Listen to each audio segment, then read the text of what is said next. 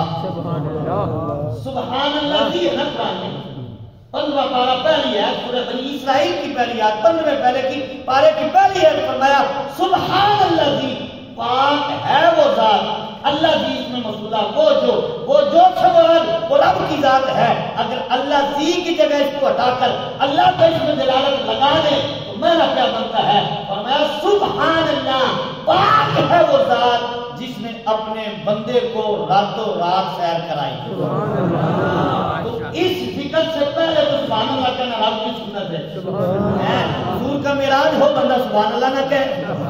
یعنی یہ بھی ہو سکتا ہے کہ حضور کا ذکر ہو حضور کے معراج کا بیان ہو جہاں رب بھی فرمائے سبحان اللہ جی تو ہم حضور کے امتی ہو کر سبحان اللہ کیوں نہ کہیں.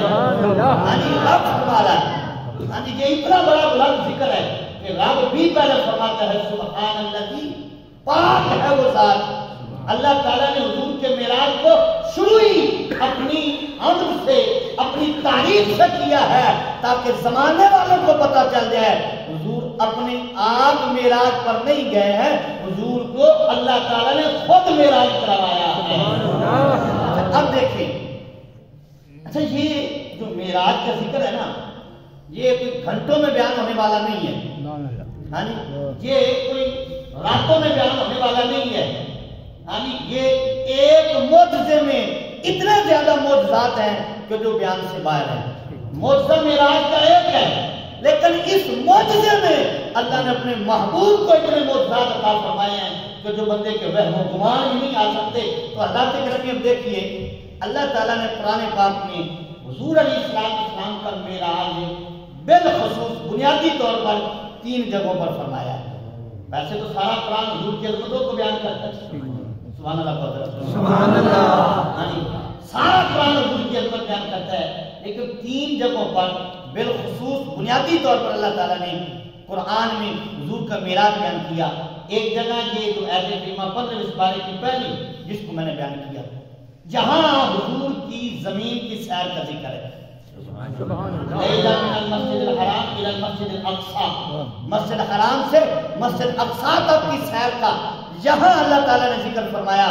یہاں زمین کے سیر کا ذکر ہے اور پھر 27ویں پارے میں سورہ نجم میں اللہ تعالیٰ نے حضور کا معراج بیان فرمایا اور وہ جو رب نے دیدار عطا فرمایا اور آسمانوں کی سیر عطا فرمائی تو وہ 27ویں پارے میں سورہ نجم کے شروع میں اللہ تعالیٰ نے حضور کا وہ معراج بیان فرمایا جو حضور نے آسمانوں سے آگے کی سیر کی ہے.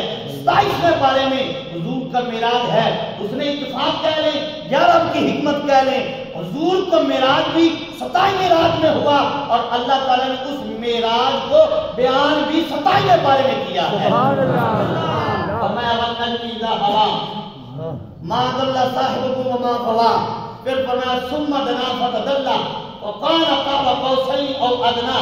پھر فرمایا افتمارونه على ما يرى ولقد رآه نظرة اخرى. اور پھر دوسری جگہ فرمایا ما زاغ البصر وما طغى. وقت ملا تو انسانی آیتوں پر بحث کروں گا اور لیکن میں بات کرنا چاہتا ہوں یہ ہوگی 2 جگہ. ایک 15واں سپارہ یاد رہے گا سبحان اللہ 2 جگہ ہوگی. ایک 15واں پارہ اور دوسرا 27واں پارہ سورہ نجم کے شروع میں حضور کے معراج کو بیان کیا گیا. اور تیسری جگہ جو بیان کی گئی ذرا اس پہ توجہ رکھیے. حضور علیہ السلام کے مشاہدہ جو اللہ نے عطا فرمایا دیدار عطا فرمایا اپنا یعنی ذاتی جو دیدار ہے. حضرت موسیٰ علیہ السلام کو صفاتی دیدار ہوا اور اللہ نے حضور کو ذاتی دیدار کیا عطا کیا کیونکہ وہ انبیاء حضور اللہ تعالیٰ کی صفات کا مظہر تھے اور اللہ کے محبوب حضور کی ذات کے مظہر تھے. تو اللہ نے ان کو صفاتی تجلی عطا فرمائی اور اپنے محبوب کو صفاتی تجلی نہیں اپنی ذات کا دیدار عطا فرمایا. اللہ تعالیٰ نے حضور کو جو ذات کا دیدار مشاہدہ عطا فرمایا نا، اس کو ایک جگہ پر بیان فرمایا قرآن میں، یہ تیسری جگہ ہے جہاں اللہ نے حضور کے معراج کو بیان کیا، فرمایا وما جعلنا الرؤيا التي اريناك الا فتنة للناس۔ یہ ایت کریمہ کو میں مفہوم عرض کروں، مفہوم اس کا معنی یہ بنتا ہے، اللہ تعالیٰ نے فرمایا اے محبوب جو ہم نے آپ کو یہ مشاہدہ اپنا دیدار عطا فرمایا ہے، الا فتنة للناس، فرمایا اس دیدار کو ہم نے لوگوں کے لیے آزمائش بنا دیا ہے۔ یہ دیدار، یہ حضور کا معراج کرنا، یہ سیر کرنا مسجد اقصی تک، پھر آسمانوں کی سیر کرنا، پھر آسمانوں سے آگے سدرہ کی، پھر جلوہ خاص میں، قرب خاص میں جا کر واپس آنا رات کے مختصر سے حصے میں، یہ ہے کیا؟ فرمایا یہ لوگوں کے لیے آزمائش ہے۔ آزمائش کیسے ہے؟ تاکہ زمانے والوں کو پتہ چل جائے کہ حضور کے معراج کا انکار کرنے والا کون ہے اور حضور کی عظمت کو ماننے والا کون ہے۔ اب اس معراج کی آزمائش کی ایک مثال دیکھیں، یہ آج بھی دیکھیں، بہت سارے لوگ نظر آئیں گے جو انکار کریں گے، نہیں جی نظر دیدار ہو ہی نہیں سکتا، رات کا دیدار ہو ہی نہیں سکتا۔ یہ میں نے جمعے میں عرض کی تھی، بات عرض کی تھی کہ اگر رات کا دیدار نہیں ہو سکتا تو ہمیں بتاؤ جب مومن جنت میں جائیں گے تو وہ رات کا دیدار کریں گے کہ نہیں؟ ہر مومن کرے گا۔ تو ہمارا سوال ہے کافر کو رب کا دیدار تو نہیں، مومن کو ہے، ٹھیک ہے، ہاں جی، کافر کو دیدار نہیں ہوگا۔ قرآن حدیث اس بات پہ متفق ہے۔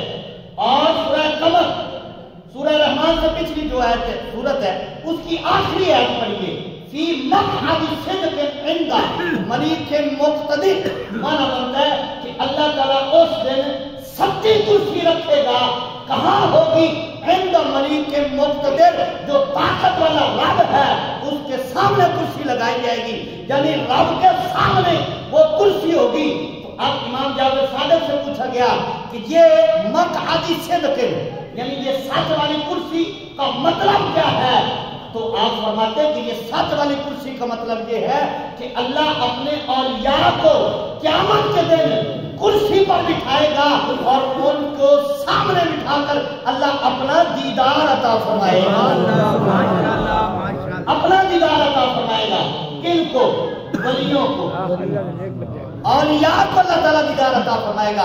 تو ہمارا سوال یہ ہے کہ اگر رب مومن کو دیدار عطا فرما سکتا ہے اپنی شان کے لائق، تو ہمیں یہ بتاؤ کہ مومن کی آنکھ میں طاقت آئی کہاں سے ہے؟ تو سوال ایک ہی ہوگا، حضور کے صدقے، حضور کے صدقے، حضور کا کلمہ پڑا تو مومن کی آنکھ میں طاقت آ گئی ہے کہ وہ جنت میں جا کر رب کا دیدار کر سکتا ہے۔ اور میں نے کہا جس نبی کا نام لینے کی برکت سے مومن رب کا دیدار جنت میں کر رہا ہے تو اس نبی کو اللہ تعالیٰ دنیا میں جاتی آنکھوں سے اپنا دیدار کیوں نہیں عطا فرماتا؟ مومن کو ہو سکتا ہے تو حضور کو نہیں ہو سکتا۔ اور پھر اللہ تعالیٰ نے تو پہلی بات جو ہے اس کو واضح بیان فرمایا ہے، فرمایا حضور جانے والے کو نہ دیکھو، لے کر جانے والے کو دیکھو۔ سبحان اللہ جی اسرا، ہاں جی، جانے والے کو نہ دیکھو لے کر جانے والے کو دیکھو۔ اگر رب کی قدرت میں شک ہے پھر حضور کے معراج میں شک کرو، اگر رب کی قدرت میں شک نہیں ہے تو پھر ماننا پڑے گا جس رب کی یہ طاقت ہے، ان اللہ علی کل شیء قدیر، اگر اس آیت پر یقین ایمان ہے تو پھر مانتے ہوئے کیا ہوتا ہے کہ رب نے جاتی آنکھوں سے اپنے محبوب کو دیدار عطا فرمایا۔ ہاں جی، اب ازمائش میں بات کر رہا تھا کہ معراج ازمائش کیسے ہے۔ آج بھی اس بات کو دیکھ کر لوگ انکار کریں گے لیکن ماننے والے گاج باز کے مانیں گے۔ اب دیکھ لیں، مشاہدہ کر کے دیکھ لیں، معراج شریف کا جلسہ صرف اور صرف سنی کی مسجد میں ہوگا۔ سبحان اللہ، سبحان اللہ، صرف سنی منائے گا معراج کا جلسہ، گستاخ رسول نہیں کر سکتے۔ وہ معراج کا منائے تو ان کو کئی عقیدے ماننے پڑتے ہیں، حضور کی شفاعت ماننی پڑے گی، حضور کا اختیار ماننا پڑے گا، نبیوں کو زندہ ماننا پڑے گا، تو ان کے تو سارے عقیدے دفن ہو جائیں گے اگر حضور کے معراج کو مان لیں۔